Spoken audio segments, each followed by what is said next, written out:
এটা যে কি দুঃখজনক এটা বলে বোঝানো যাবে না যে একজন আমাদের পাশের দেশে আপনি দেখেন একজন আর্টিস্ট একটা সিরিয়াল করে সে কিন্তু তার লাইফ সেট হয়ে যায়, মানে অন্য কথা আমি বলবো না, কিন্তু তাকে টাকার কথা তাকে চিন্তা করতে হয় না, বা আমি বাকি জীবন কি করে চলবো খাবো সেটা চিন্তা করতে হয়, অবশ্যই ম্যাটার করে। তো এটা আমাদের দেশে দেখেন একজন আর্টিস্ট অভিনয় করতে করতে সে জানে না যে তার আসলে সিকিউরিটিটা কি, তার সোশ্যাল সিকিউরিটি নাই, তার ফিনান্সিয়াল সিকিউরিটি নাই, সে একটা তার বাসায় একটা চুরি ডাকাতি হবে, সেই বাসার জিনিসপত্র সে ঠিকমতো উদ্ধার পাবে কিনা সে জানে না, যেটা আমার বাসায় হয়েছিল। হ্যাঁ, আমি দেখছি থানায় আমার ফোন, আমার এটা সেটা, কিন্তু আমি সেগুলো ফেরত পাচ্ছি। আমার যেটা হয় যে সবাই অনেকে বলেছিল যে আমার মানে আমি বিয়ে করেছি আমেরিকায়, হয়তো কেউ কেউ বলেছে টাকার জন্য, আমি আসলে এখন পর্যন্ত জানি না আমার জামাই কত টাকা বেতন পায়। হ্যাঁ, প্রচুর লোভী। তারপরে বিয়ে করেছি আমেরিকায় গ্রিন কার্ডের জন্য, আমার গ্রিন কার্ড হয়েছে অনেক পরে, তখন আমাকে সবাই বলে যে কেন এটা করলা, দেশে কি ছেলে ছিল না, কেন বিয়ে করে ফেলে এখন চলে যাবে, এখন তার কাজ হবে না। আমি যে কাজ তো করলাম, এখন একটু ব্রেক নেই, কাজ তো আর সারা জীবন করতে পারবো না, তখন কি হবে। আর আম্মুর একটা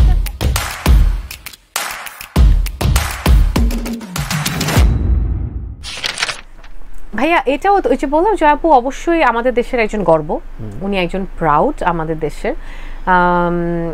জয়া আপুর অনেক ভালো গুণ আছে।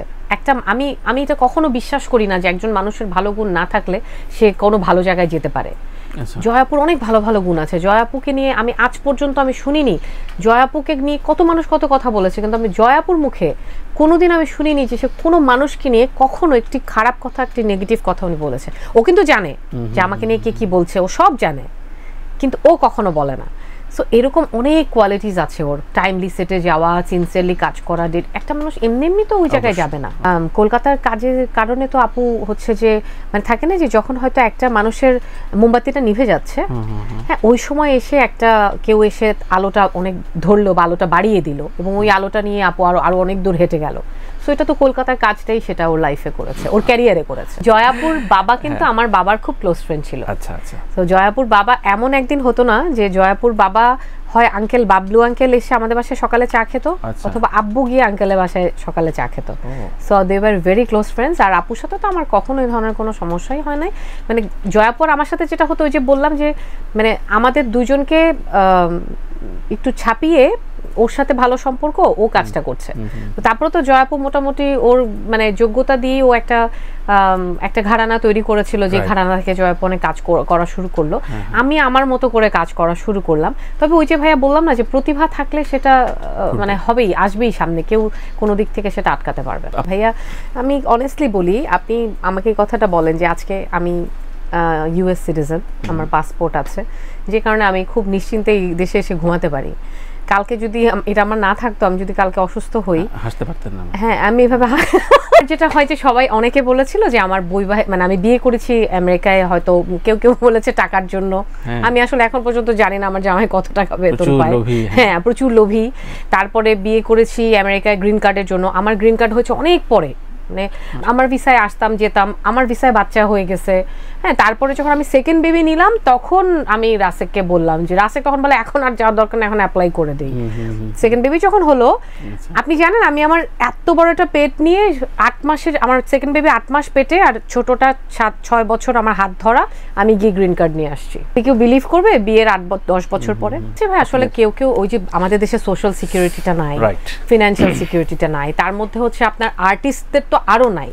মানে কিছুদিন পরে কি আর্টিস্ট দুস্থ, সেটা শুনতে কারো এটা যে কি দুঃখজনক এটা বলে বোঝানো যাবে না যে একজন আমাদের পাশের দেশে আপনি দেখেন একজন আর্টিস্ট একটা সিরিয়াল করে সে কিন্তু তার লাইফ সেট হয়ে যায়, মানে অন্য কথা আমি বলবো না, কিন্তু তাকে টাকার কথা তাকে চিন্তা করতে হয় না, বা আমি বাকি জীবন কি করে চলবো খাবো সেটা চিন্তা করতে হয়, অবশ্যই ম্যাটার করে। তো এটা আমাদের দেশে দেখেন একজন আর্টিস্ট অভিনয় করতে করতে সে জানে না যে তার আসলে সিকিউরিটিটা কি, তার সোশ্যাল সিকিউরিটি নাই, তার ফিনান্সিয়াল সিকিউরিটি নাই, সে তার বাসায় একটা চুরি ডাকাতি হবে, সেই বাসার জিনিসপত্র সে ঠিকমতো উদ্ধার পাবে কিনা সে জানে না, যেটা আমার বাসায় হয়েছিল।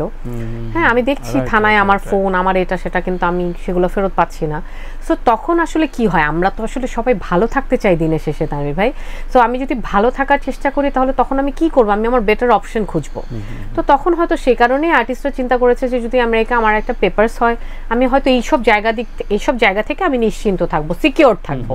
তো সিকিউরিটি যদি কেউ চায়, আমি কখনোই এটাকে নেগেটিভ ভাবে চেষ্টা করি। আমরা নিজেদের মধ্যে একটা আমরা নিজেদের মধ্যে, যেমন 23 তারিখে আমার বার্থডে ছিল, জাহিদ ভাই আমাকে প্রতিটা সময় 23 তারিখে আমাকে সকালে ফোন, তৌকির ভাই আমাকে ডেকেছিল প্রথমে 2 বার। আর এখন তো অনেকে জানে না যে আমি দেশে। আচ্ছা হ্যাঁ, আমি মনে করি যে তৌকির ভাই যদি আমাকে প্রয়োজন হয় উনি আমাকে ডাকবে। উনি প্রথম ওনার যে ছবি জয়যাত্রা, সেখানেও আমাকে ওনার নেওয়ার কথা ছিল, মানে উনি আমাকে বলেছিলেন। হ্যাঁ, এটা আপনি তৌকির ভাইকে জিজ্ঞেস করলে উনি বলবেন। হ্যাঁ, ওইটাও কি যেন একটা ওই সময় একটা ঝামেলা হয়েছিল, আমার ঠিক মনে নাই এখন তানভীর ভাই। সামহাও আমার করা হয়নি, তখন বিপাশা আপুর বেবি হয়েছে। বিপাশা আপু ওই ছোট 3 মাসের বাচ্চা নিয়ে শুটিং এ গিয়েছিল। তো কোনো বললাম না যে এটা একটা লাকও ছিল আমার, কোনো কারণে কোনো না কোনো কারণে আমার কেন যেন ছবিগুলো হয়নি। আই ডোন্ট নো, এটা একটা ভাগ্যের ব্যাপার। সো কোনো কোনো কারণে। এই তো খুব বড়দের কথা শুনি, এই বিয়ে কিন্তু আমার মা দিয়েছেন। হ্যাঁ, একদমই মার পছন্দে বিয়ে করা। আমি জ্যোৎস্নাকালে শুটিং করে বাড়ি ফিরছি, তো ওই সময় আমার বড় ভাইয়ের বিয়ে হয়ে যায় আমেরিকায়। তো তখন আম্মু খুব টেনশন যে বাবা নাই, বড় ভাই চলে যাবে, আমি যদি এখানে একলা থাকি কি না কি করি, সারাক্ষণ এগুলো টেনশন আম্মুর মাথায় ঘুরতো। তো হঠাৎ করে আমি শুটিং থেকে ফিরে বাড়িতে দেখি যে ভদ্রলোক বসে আছেন বাড়িতে। তো আমি ভিতরে গিয়ে রুমে আম্মুকে জিজ্ঞেস করলাম কে। আম্মু বললো পরে বলবো। তো কিছুক্ষণ পরে উনি চলে যান। তো যাওয়ার পরে আমি আম্মু আমাকে এসে বলছে ছেলেটাকে কেমন লাগছে। আম্মুর ফ্রেন্ডের মাধ্যমে পরিচয় হয়েছে, এবং ওই সময় আমি নাবিলা চরিত্রে একটা নাটক করি এনটিভিতে। তো আমার একটা বড় নিউজ যায় প্রথম আলোতে, ওখানে আমার একটা ছবি থাকে, ওই ছবিটা সে দেখে। সেটা মানি ব্যাগে নিয়ে আসেনি, কিন্তু এখন তো ছবি মানি ব্যাগেই রাখে। তো পরে আম্মু বলে কেমন লাগে, তো আমি বললাম যে কেমন লাগে মানে চিনি না জানি না, এটা কি বললা। হঠাৎ দেশে আসছে বিয়ে করতে। হ্যাঁ, তো তারপরে হ্যাঁ একদমই যথারীতি। তো তখন আম্মুর কথা হচ্ছে তোমার বড় ভাই আমেরিকা চলে যাচ্ছে, আমি তোমাকে এখানে রাখবো না, তুমি বা তোমার বাবা নাই, এভাবে ইয়াং মেয়ে তুমি একলা একলা ঘুরে বেড়াবা, কোথায় কি করবা, রাত বিরাতে শুটিং করে বেড়াবা, আমি তো চাই না, বিয়ে করতে হবে। তারপর আমি বললাম যে আম্মু আমাকে একটু টাইম দাও। না, কোনো টাইম দেয়াই হবে না, তোমার ভাইয়া চলে যাবে। সো আমার 14 দিনের মাথায়, আমাকে দেখার 7 দিনের মাথায়, 14 দিনের মাথায় এনগেজমেন্ট হয়, তার ঠিক 14 দিনের মাথায় আমার বিয়ে হয়। তার ছেলেটারও তারা ছিল এবং তার শাশুড়িরও অনেক তারা ছিল। কেউ কাউকে ছাড়তে পারছিল না। সবাই বারবার একটা কথা বলছে যে তুমি চলে যাবা আমেরিকা, আল্লাহ এখন তাহলে অভিনয় কি হবে, মানে সবাই এটাই বলছিল। তো তখন আমার মনে হলো যে আমি, আম্মু যখন আমার ডিসিশন নিয়েছে, আমি চিন্তা সবসময় এটা ভেবেছি যে আমার বাবা মা কখনো আমার জন্য কোনো খারাপ কোনো ডিসিশন নিবেন না, এটা আমার বিশ্বাস। তো সেই জায়গা থেকে আমি হ্যাঁ বলি, আমার বিয়ে হয়। তখন আমাকে সবাই বলে যে কেন এটা করলা, দেশে তো, দেশে কি ছেলে ছিল না, কেন বিয়ে করে ফেলে, এখন চলে যাবে, এখন তার কাজ হবে না। আমি বলছি যে কাজ তো করলাম, এখন একটু ব্রেক নেই, কাজ তো আর সারা জীবন করতে পারবো না, তখন কি হবে। আর আম্মুর একটা কমন ডায়লগ সবসময় ছিল, শুধু তুমি যে জায়গাটায় কাজ করো এটা হচ্ছে কচু পাতার পানির মতো, এরকম করলেই পড়ে যাবে আর কি। না, প্রথমে খুব খারাপ লাগতো, অনেক ধরনের ডিপ্রেশন হতো তানভীর ভাই। হ্যাঁ, 4টার সময় 4:30টার সময় অন্ধকার হয়ে যেত, তখন কিছু করার থাকতো না, কি করব, কোথায় যাব, এই শীতের মধ্যে স্নো পড়ছে। আর আমার হাজবেন্ড তো আসলে এমন একটা জব করে যে 24/7 এই বন্দুক গোলাগুলি যুদ্ধ নিয়ে দৌড়াদৌড়ি করতে হয়। তো ও কাজের থেকে আসার পরে না, ওকে যে আমি কোথাও নিয়ে যেতে বলবো আমার মুখেই আসে না যে আমাকে একটু নিয়ে যাও। তো তখন আমি কি করব বুঝতে পারলাম না। বাই দিস টাইম আমি চিন্তা করলাম কি আমি ড্রাইভিংটা শিখে ফেলি। আচ্ছা, হ্যাঁ, তা আমি কিন্তু মানে সাথে ওখানে গিয়ে আমি সাথে সাথে ড্রাইভিংটা শিখে ফেলি, লাইসেন্স নিয়ে নিই, যেটা আসলে আমাকে আমেরিকায় থাকার ব্যাপারটা পুরো রিভার্স করে দিয়েছে। হ্যাঁ, এবং আমার হাজবেন্ড হচ্ছে, ও কিন্তু খুবই লিবারাল, মানে তোমার বৃষ্টি পড়ছে, ঝড় হচ্ছে, স্নো হচ্ছে, গাড়ি নিয়ে চলে যাও, গাড়ি দিয়ে দিচ্ছে, চাবি দিয়ে দিচ্ছে, আমাকে আলাদা গাড়ি কিনে দিল, তোমার যেখানে মন চায়। এখন আমি কি, ওর যদি খারাপও লাগে, ও ঘুমায় থাকে, ও চানাচুর খাবে, আমি দৌড় দিয়ে মান্নানে গিয়ে চানাচুর নিয়ে আসলাম। হ্যাঁ, আমি এটা কাজ পেলাম। তারপর আলহামদুলিল্লাহ ওর একটা মানে এনওয়াইপিডি তে কাজ করার বদলতে আসলে আমরা একটা পাস পাই এনওয়াইপিডি। সো সেই পাসটা হচ্ছে যেখানে খুশি সেখানে গাড়ি বার করতে পারে। আচ্ছা আচ্ছা, নিউ ইয়র্কে একটা বিরাট সুবিধা।